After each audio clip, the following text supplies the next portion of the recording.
Good morning, everyone, and in this tutorial I'm going to show you how to find out the warranty status of your Mac.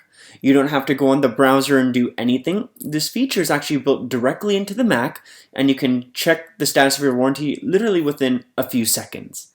Let's begin this tutorial. The first thing that we're going to do is we're going to click on the Apple icon on the top left-hand corner of your screen. After that, you're going to click on the option that says About this Mac. After that, you're going to click on the tab that says Service. After you click on the Service tab, now you'll be able to see the status of your warranty. So if you have the basic 1-year warranty on the Mac, or if you have the Apple Care Protection Plan, or if your warranty has completely expired, it will tell you right here. And so as it turns out, the warranty on my Mac has expired. This thing is over 5 or 6 years old now, so it makes perfect sense for the warranty to be expired.